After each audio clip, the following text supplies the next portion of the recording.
Welcome to Seven Rivers Sports. I'm your host, Terry Erickson. As you know, each week we bring an inside look into sports, wellness, and fitness. Today we begin to look at high school basketball in the Cooley region as we kick off the season here on Seven Rivers Sports.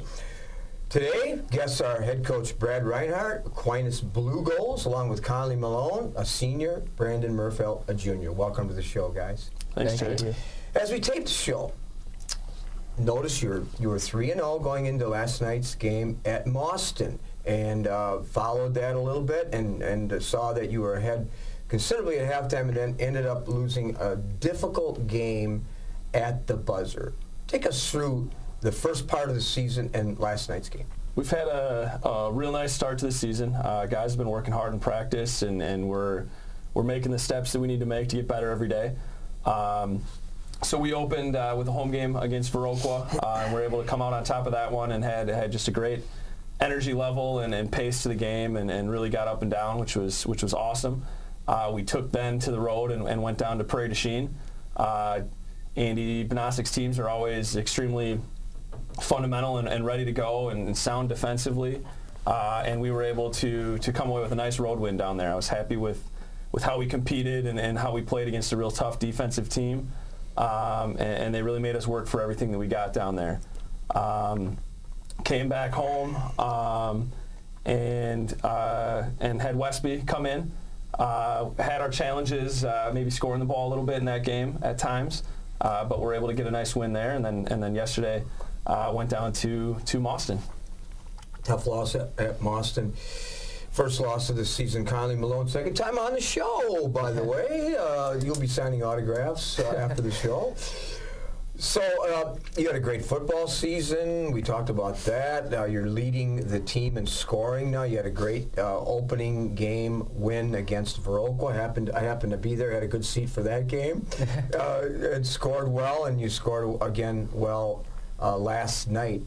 Talk about your thoughts on what you've done early in the season. I'd say it's been going pretty well so far. I mean, as a team, we're really sharing the ball well. No one really cares who scores, who doesn't. Everyone just wants to make the right play, which really just benefits for the whole team. And I feel like everything's meshing pretty smoothly.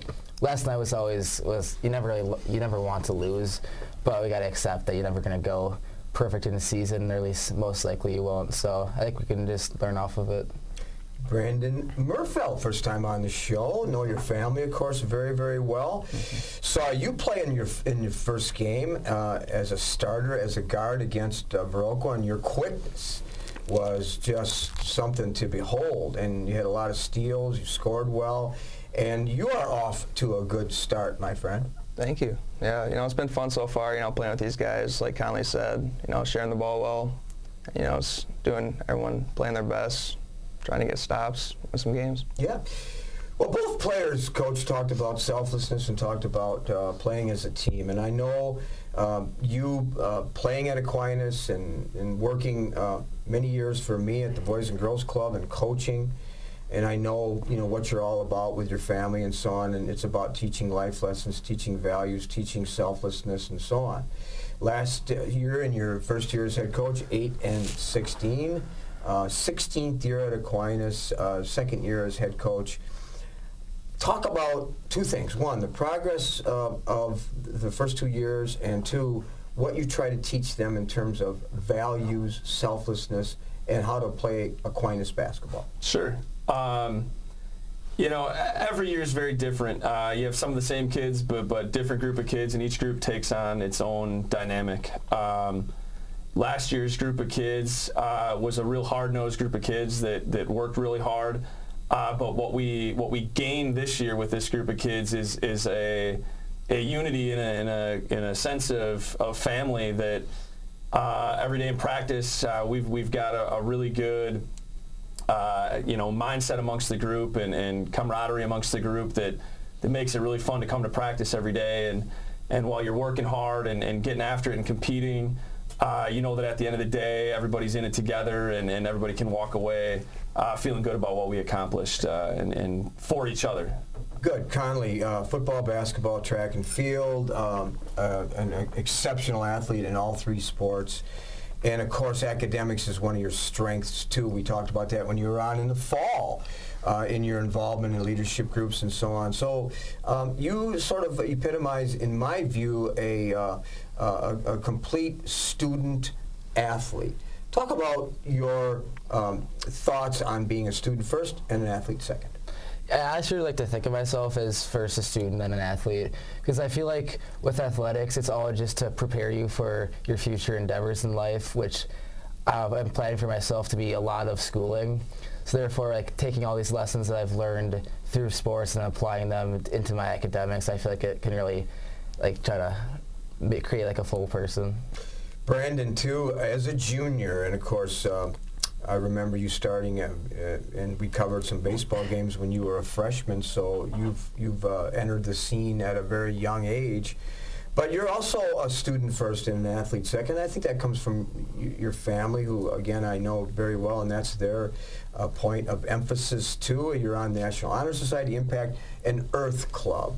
Mm-hmm. So talk about your goal and your focus on academics. Yeah, academics are obviously, come first. My parents always push me, do my best there, and then sports second, so it's always important to me.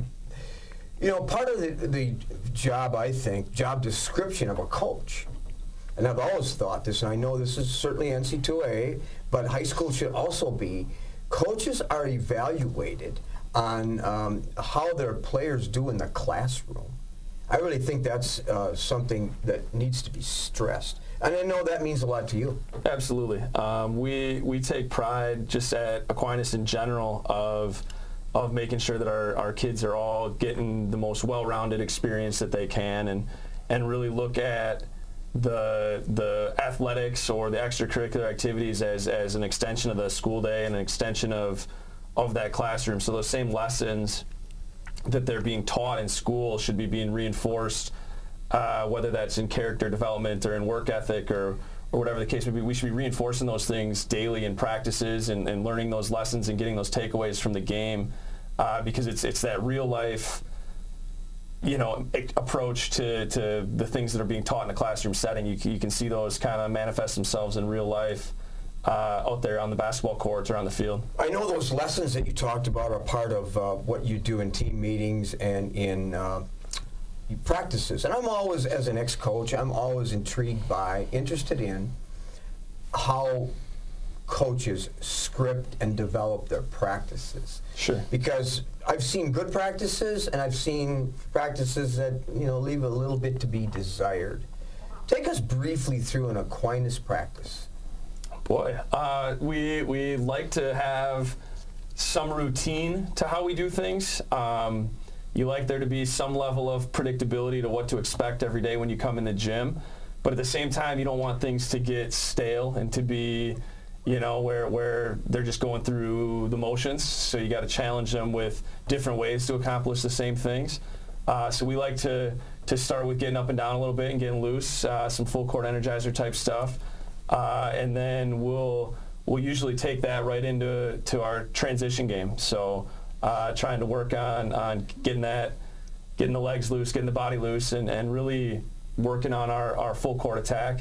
We'll probably spend some time then as we're tired shooting some free throws and working on some skill work and some shooting. And breaking down the game. Absolutely. Part whole, which Coach Knight used to say all the time, I'm sure, because you understand the game and you're a great teacher. And to me, a teacher, coach, the words are synonymous. The one problem I think that a lot of players have, Conley, and players have come to me many times over the years, how can I become a better player, Terry? Why am I not playing more? And so on. And my view is, well, what are you a practice player? So many players want to shine on Friday night in front of 1,000 people. But then during the week, that's where they struggle, because they don't really work as hard as they could in practice. Are you a practice player? I think so, yeah. I feel like just having the focus, being there throughout the entire week can really just help with when the lights are truly on. So what you're doing in the background is building your team, building yourself as a player. It truly helps when things actually matter. Brandon, are you a leader in practice? If I came to watch a practice, in terms of your body language, in terms of how you handle corrections and suggestions from the coaching staff, how you run drills?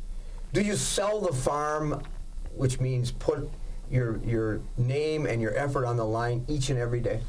I like to think so, yeah. You know, just attack every drill, you know, go hard. No, I'm not really like a vocal guy, so I just like to lead by example and, you know, show the younger guys how to work and stuff like that. And you feel, even though you're a junior, and of course you've played since you were a freshman, do you feel that that's your role?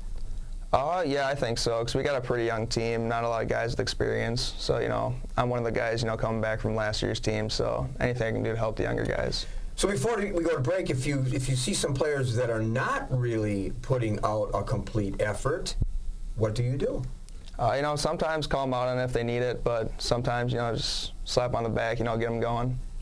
And Conley, you are a leader. I mean, the whole conference in the area knows that. You've shined for many years, and you kind of are the face, perhaps, of the team this year. How do you handle that?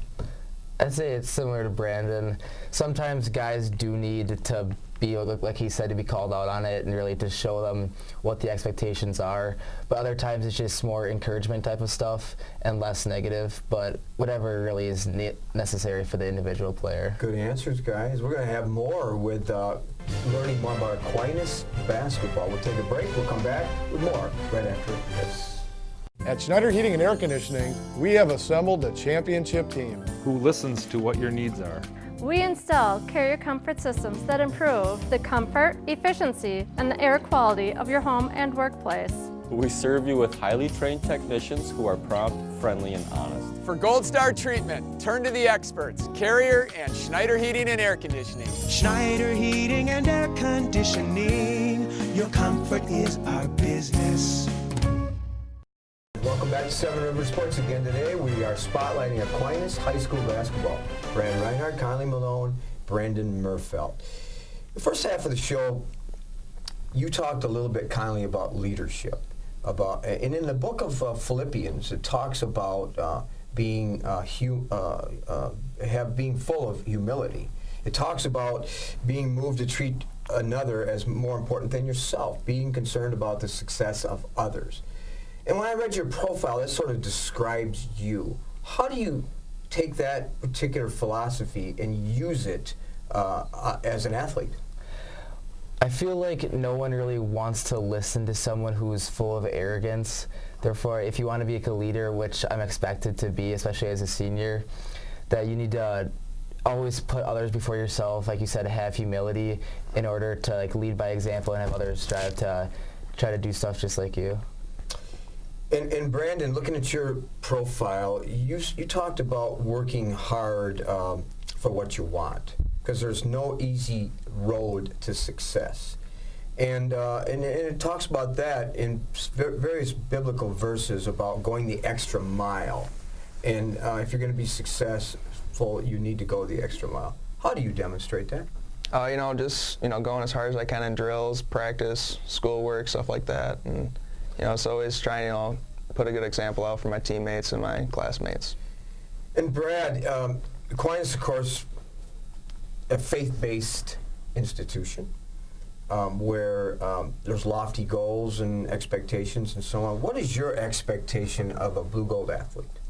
I mean, we want our kids to represent their families and themselves in a good Christian way. I mean, we want to, you know, always be the standard for others to live up to in terms of conduct and our effort and the example we set.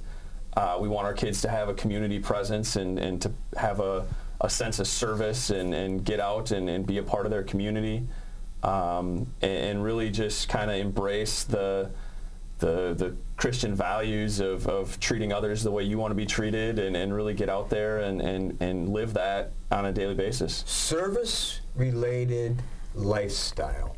Interesting.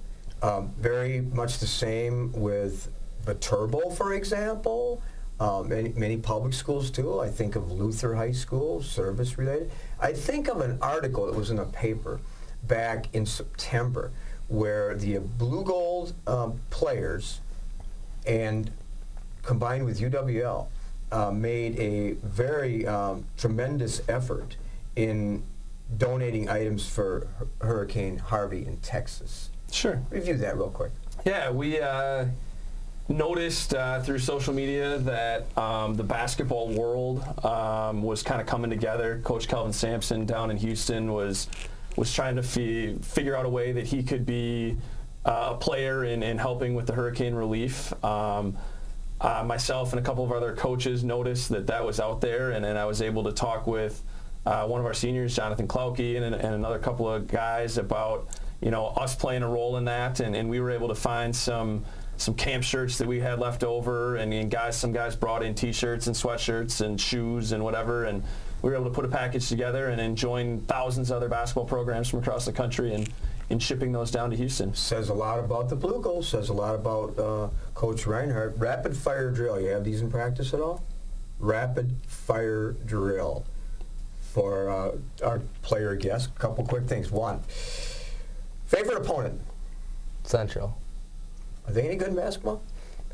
Yeah. They're going to be on our show, by the way. And, very good. How about toughest opponent? Same, Central. Really? What makes them so tough? Just the talent they have, the coaching, everything about them just seems like it's just always successful. Conley, who inspires you? I'd say my dad. And why is that? He's such a good person. He's always putting his family over himself. I feel like he's just the definition of a leader. Really? If I ask some of your teammates who will be watching this in the days ahead, what would they say about you? It's a good question. Hopefully all good things. I'm quite sure they would. So, Brandon, ready for a rapid fire drill? Yep. Who inspired you when you were young? Probably my parents, just always like taking me out, shooting, playing catch, stuff like that. Good political answer. Yeah. So if I asked your teammates, Jacobson, Klauke, and the rest of them, like, give me a couple words to describe Brandon Merfeld, what would they say? Probably a guy who likes to have fun, I would say. Defining moments in your career so far as a junior? Probably winning state baseball last year. It was a lot of fun. We covered many of your games prior to going to the state, and then I listened to the radio broadcasts of that, so congratulations. Thank you. By the way, I know your coaching staff pretty well. Well, you've had, Conley, some defining moments, too. Yeah, it's a mix of when we went to state for basketball my sophomore year, and then all the years since my freshman year going to state for track have all been great. So fast forward, you're graduating, and it's gone by awful quick. We got a few months left, so I'm not trying to hurry your graduation, but in May, this chapter of your life is over. And you're going to leave a tremendous legacy. There's no question about that. Fast forward to that, and where are you going to go after that, and how about a career? I think I'll end up at UW-Madison studying biology. And then once that's over, some sort of graduate schooling, I think I'm going to do something in the medical field. Good for you. These guys are all about family, and so are you, Coach, because I know your family I know them a little bit, but actually I know there's a distinct connection between the two of us. And, of course, I know you're all about family, and I see your kids running around all over the place while the game's going on, by the way, in the gym, and your wife is keeping track of them while you're keeping track of the players and the referees. Absolutely. And which is interesting, but you're all about family, too, and you promote that in your lifestyle and with your team. Yeah, I mean, I want my family is as much a part of our basketball program as any of the players or coaches are. I want them to be a part of it. The impact that my athletes can have on my kids and their development as people is huge. And I mean, we had a team dinner at the Malone's house the other night, and my kids were out there and right in the mix with eating tacos and hanging out with the team and having a good time. So they didn't destroy the house, did they? It is truly a family approach to the way we run our program. Absolutely.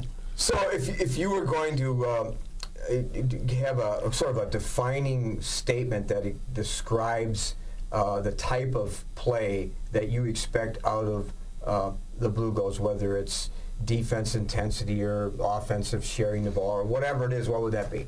I mean, I want us to play a fast-paced, high-tempo game, but take care of the basketball and then make the offense earn everything they get on our defensive end of the floor.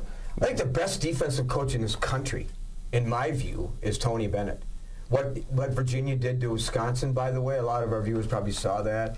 Knowing him like I do, as a friend, knowing his dad, and just watching his practices like I've been privileged to do, seeing how he not only takes care of they take care of the ball on offense, but how he virtually shuts people down on defense.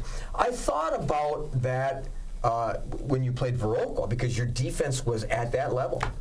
Yeah, I mean, the intensity against Viroqua was at a really high level. We were able to challenge some passing lanes and keep the ball where we wanted in good spots on the floor, and it led to some easy buckets for these guys, getting deflections and getting out and transition to score. What role do you have on the team? I mean, I know it's varied, but if you're going to say your strength, Conley, as a blue gold basketball player, what would that be? Ooh, that's a tough question. I'd say more just like the on-court intensity type of guy, just try to keep everyone on track and just trying to do my best to make sure everyone's doing their job, make sure I'm doing my job to the best of my ability, and just make sure the game is going how we want it to go. So many coaches, I think, neglect to explain roles to players. And sometimes they're in kind of the fields of ambrosia. They don't really know what their role is. I see your role basically on defense as kind of the spark plug, Brandon Merfeld. I see your role as a shooter. I see your role as a creator and a slicer. Am I right? I would say so, yeah. You know, always trying to get my best on the defensive end, and then, you know, creating for my teammates on the offensive end is always a good thing. Favorite thing about Aquinas, Conley? Just the people that make it up. Biggest takeaway from your 4 years as a Blue Gold? I mean, you had a choice to go to other schools. You chose the Blue Golds. Takeaway, when you reflect in this next summer and years ahead, biggest takeaway. The biggest takeaway would be just that there's always something bigger than yourself. I feel like Aquinas really teaches you like the values of life. It's like service, leadership, really doing your best to help the community, help those all around you, whether it's your family, your friends, and just knowing that you're doing everything, but others are watching, setting a good example, and just being the best person you can be. Great answer. And Brad, as we wrap up the show, you're 3-1, off to a great start. You're off. You open up conference play on December 15th. Yeah. Against Sparta. Real quickly, take us through what your expectations are of the season as we move into late February in the MVC. What are we going to see from the Blue Bulls? I mean, we want to continue to make strides headed in the right direction. We want to finish the year in late February far ahead of where we are today. We want to be playing our best basketball at the end of the year and take some good momentum from the quality of the opponents that we're going to play in the MVC. We want to take that momentum and translate that into the best playoff run that we can make. I think with the group of kids that we have, we're well suited to have some great growth in terms of gaining from our experiences and that sort of thing, and that could lend itself into competing well throughout the playoffs. Like Duke, it's all about starting and then creating a platform and then getting better all the time. People understanding their roles a little bit better and then playing your best basketball, as you said, at the end of the season. Some teams peak early and they do not get better. Well, that won't happen with the Blue Bulls. I sure hope not. Not with great leadership like the guys we have here. Good, and that's why they're on the show, by the way, today. Again, our guests today, Brad Reinhart, Conley, Malone, and Brandon Merfeld. Thanks for being on the show, guys. Thanks, sir. Thanks for having us. We'll be back with some closing thoughts right after this. At Schneider Heating and Air Conditioning, we have assembled a championship team who listens to what your needs are. We install carrier comfort systems that improve the comfort, efficiency, and the air quality of your home and workplace. We serve you with highly trained technicians who are prompt, friendly, and honest. For Gold Star treatment, turn to the experts, Carrier and Schneider Heating and Air Conditioning. Schneider Heating and Air Conditioning. Your comfort is our business. Welcome back to Seven Rivers Sports. Well, we covered 3 games this past week as we begin a full schedule of high school basketball here on KQEG. Let's start with the Knights of Onalaska as they open their home season versus Necedah of the Scenic Bluffs Conference. An up-tempo offense and a swarming defense overwhelmed Necedah, jumping to a 34-18 halftime lead. Behind the scoring of Emery Bias, along with Ben Coots and Bennett Larish, Brad Shopper's Knights cruised to an impressive 70-38 non-conference win. Well, then the Hayward girls were at the D.B. Reinhart Activity Center on the campus of Aquinas High School to play the Lady Blue Goals on Friday. Aquinas came out hot, coasting to a 32-21 halftime lead. The Blue Goals continued to shine in the second half, led by 4 players in double figures. Lexi Donarski, Courtney Becker, Taylor Teish, and Medessa Collins contributed to an impressive 63-49 win. The 2-0 Blue Goals have 2 games this week at West Salem on Tuesday before hosting Toma in a conference opener on Friday. Another non-conference game, Westby at Onalaska. New head coach Shane Schmaling had his team ready, taking a commanding 34-16 halftime lead. Lexi and Kenzie Miller led the way with 15 points each, and the final score, Onalaska from the MVC 64, Westby from the Cooley Conference 40. Well, that's it this week here on KQEG 7 Rivers Sports. I'm your host, Terry Erickson, hoping that you will have an active and a healthy week ahead.